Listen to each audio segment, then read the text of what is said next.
The lawyer's office smelled of old paper, and central heating turned up to high. Margaret noticed this because she was noticing everything that was not the words coming out of the man's mouth. The words were, second family, 17 years, 2 children, the estate, under the terms of the will as written, goes to them.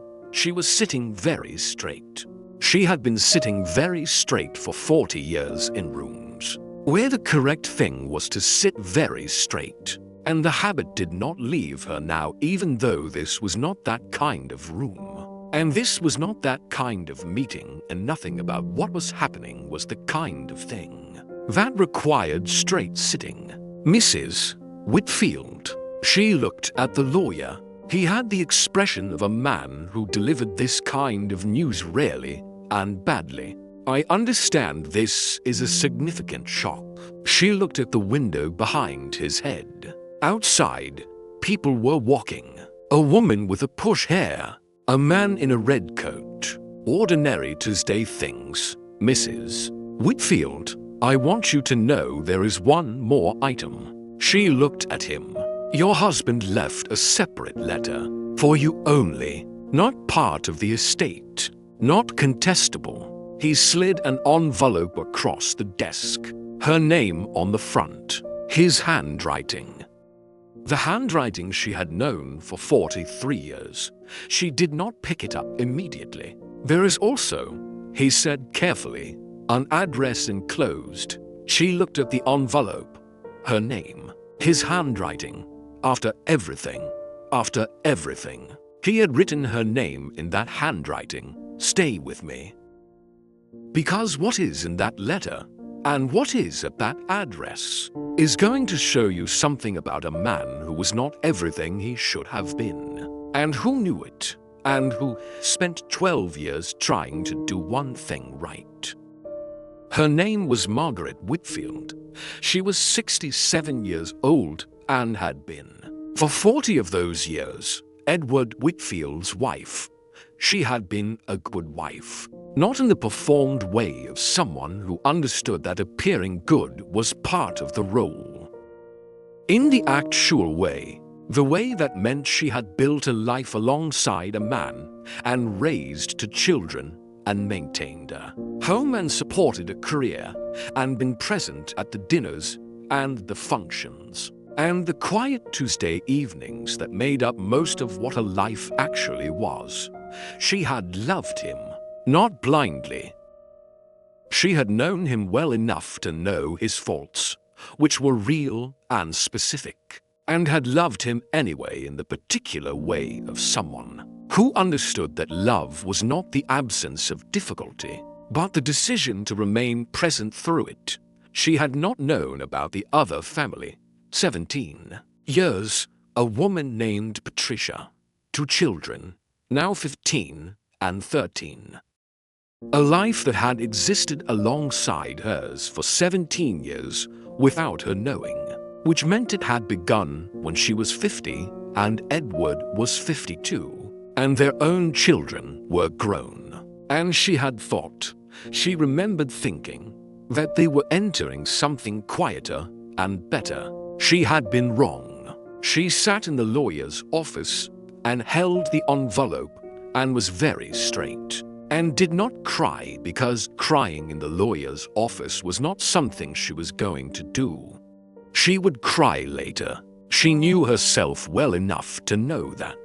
She read it in the car. Not immediately. She sat in the car park for perhaps 20 minutes first, watching the people going in and out of the building, ordinary people with ordinary Tuesday business, and she let the 20 minutes happen because 20 minutes was what she needed before she could open the envelope without her hands shaking. Then she opened it. His handwriting. 4 pages. She read slowly.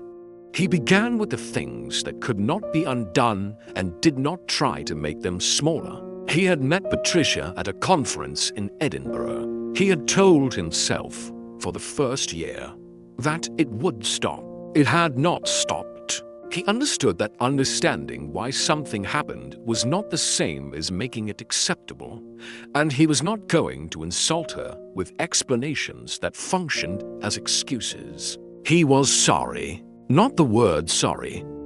He wrote it differently, which was that he was ashamed in the specific way of someone who had known what he was doing and done it anyway, and who had carried that knowledge for 17 years. Without being brave enough to stop, she stopped reading at this point. She looked out the windscreen.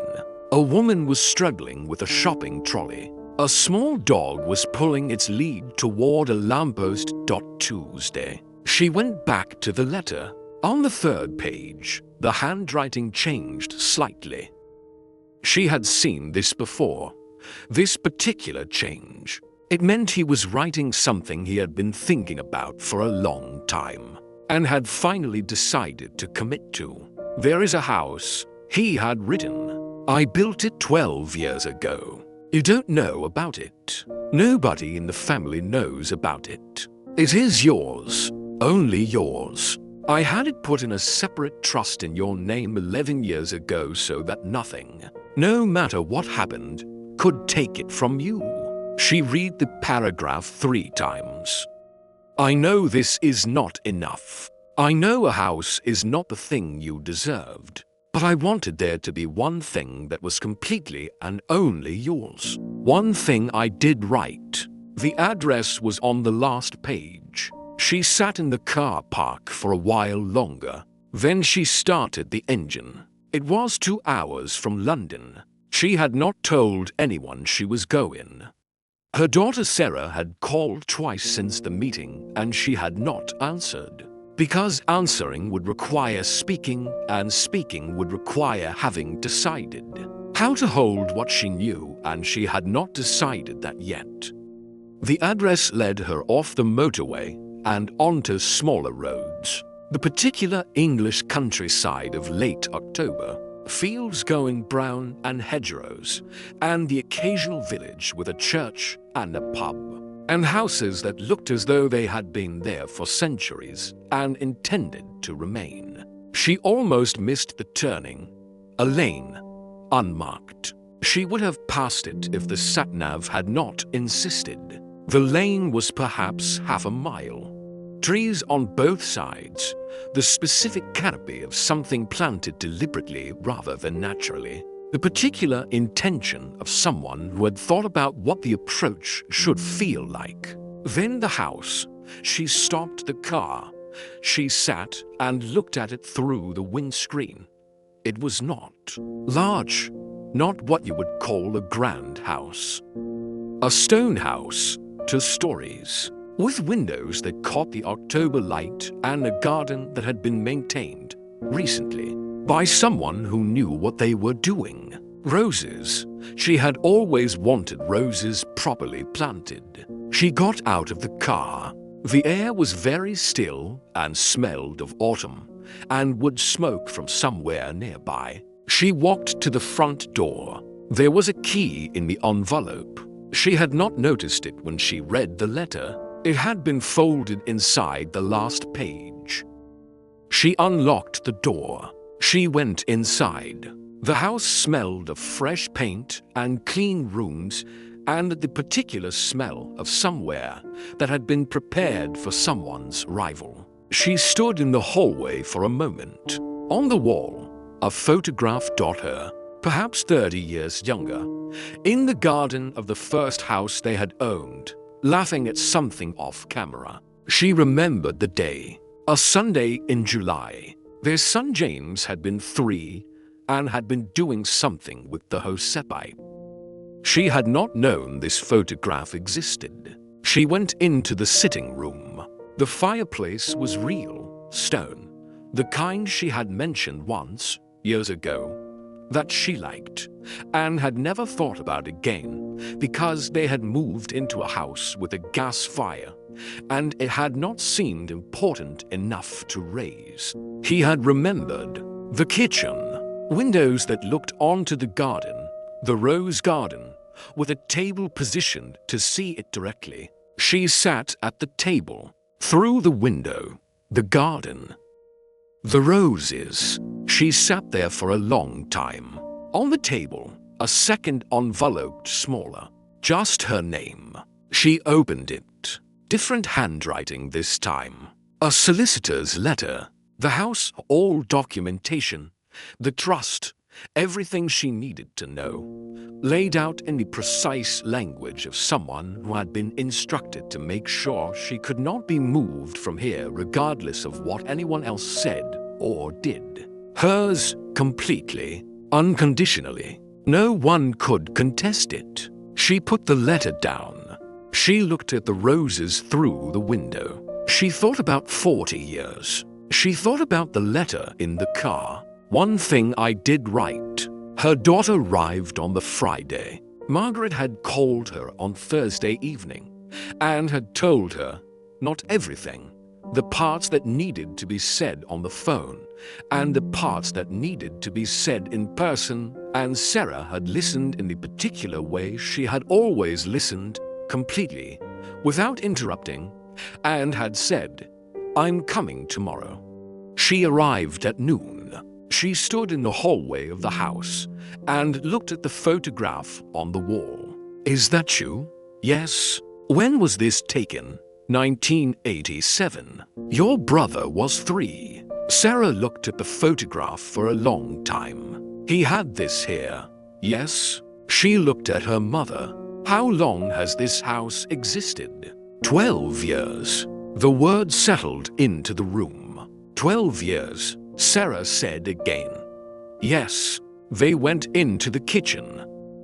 Margaret made tea, which was the thing you did, and they sat at the table with the window, and the garden, and the roses, and Margaret told her all of it. The lawyer's office, the letter, the drive, what she had found. Sarah listened. When Margaret finished, Sarah was quiet for a long time.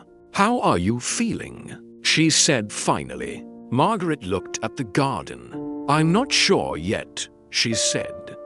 "I'm holding several things at once, and I haven't decided what order to put them in." "That's fair. I loved him," Margaret said. "For 40 years I loved him. That's still true. It doesn't become untrue because of what else is true." Sarah looked at her mother. "No," she said. "It doesn't. He lied to me." Margaret wrapped her hands around her mug. "For 17 years he lied to me, and I did not know. I don't know yet what to do with that. You don't have to do anything with it today. No." She looked at the roses. "But I have this house, and the roses are real."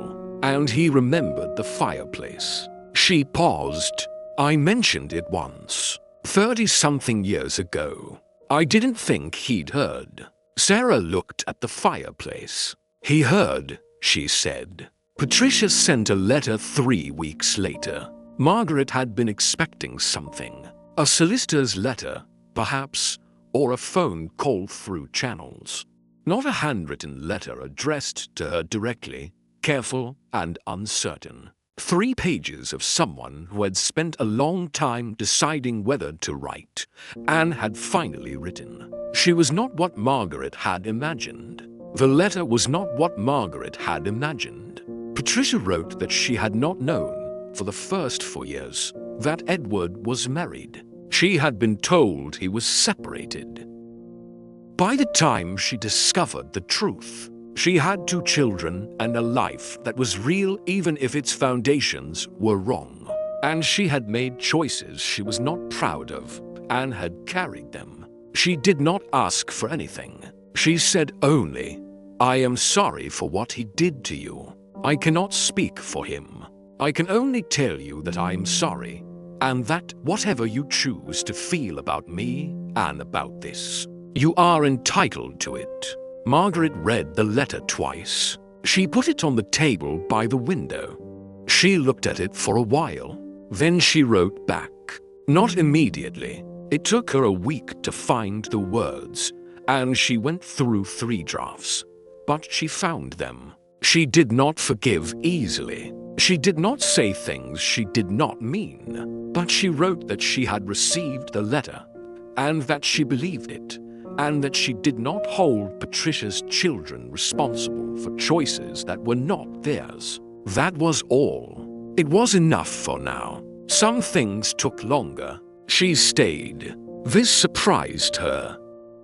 She had not planned to stay. She had thought, when she first came, that she would see the house and then decide what to do with it. Sell it, perhaps. It was hers. She could do with it what she wished. She had not sold it. Winter came to the garden, and the roses went dormant, and she learned, from the woman in the village who had been maintaining them, what needed doing in each season. Her name was Joan, and she was 71, and had been gardening for 50 years, and taught with the particular patience of someone who loved what they knew. Margaret learned. Sarah came at Christmas. Her son James came at New Year with his wife and children, and the house was full for 4 days in the particular way of a house full of people who were trying to understand a new geography of their family, and who were doing it with the goodwill of people who had decided that goodwill was what the situation required. Her granddaughter, 6 years old, discovered the roses. "Are they sleeping?" she said. "Yes," Margaret said. "They'll come back in spring." "How do they know when it's spring?" "They just know." The girl considered this. "Like us," she said. "Sometimes you have to wait in the dark before you know it's time to come back." Margaret looked at her granddaughter. "Yes," she said. "Exactly like that." The roses came back in April. She was in the garden when the first one opened, which she had not planned, which was simply what happened when you were in the garden every morning and paid attention. She stood and looked at it for a while. She thought about 40 years. She thought about the things that had been true, and the things that had been hidden, and the particular complexity of loving someone who was not entirely who you believed them to be, and still, somehow, having been loved by them in a way that had produced this house and these roses, and a key left in an envelope with her name in his handwriting. She did not have a simple feeling about Edward Whitfield. She suspected she never would. But she had the house. She had the roses. She had learned, over a winter, that she was capable of things she had not known she was capable of, which was not a small discovery at 67. Her phone rang. Sarah. She answered. "How are the roses?" "One opened this morning." "I'm coming at the weekend," Sarah said. "If that's all right." "It's always all right." She stood in the garden after the call. The rose was very still in the April air. She thought, one thing right, she thought. It was not nothing. She thought, I am 67 years old, and I am standing in a garden that is mine. And the roses are coming back. And I do not know everything yet, but I know this. This is enough to start with. The lawyer's office smelled of old paper. Second family. 17 years. The estate goes to them. She sat very straight. He slid an envelope across the desk. Her name. His handwriting. After everything, there is a house. I built it 12 years ago. You don't know about it. It is yours. I know this is not enough. I wanted there to be one thing that was completely and only yours. One thing I did right. Here is what we learned. People are not simple. The person who hurt you most may also be the person who knew you best. Both things can be true. She loved him for 40 years. He lied to her for 17. He also remembered a fireplace she mentioned once. 30 years ago. She didn't think he'd heard. He heard. She is 67 years old and standing in a garden that is hers, and the roses are coming back. She does not have a simple feeling about any of it. She suspects she never will, but the roses are real, and they came back. Sometimes you have to wait in the dark before you know it's time to come back. The roses know. So do we. This is enough to start with. That is everything.